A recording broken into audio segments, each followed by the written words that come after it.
Rekan-rekan sekalian, ada beberapa hal yang akan saya sampaikan pada apel pangen pada hari ini.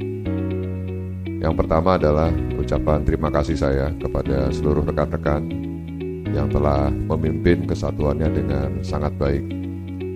Kita sudah menoreh berbagai macam prestasi.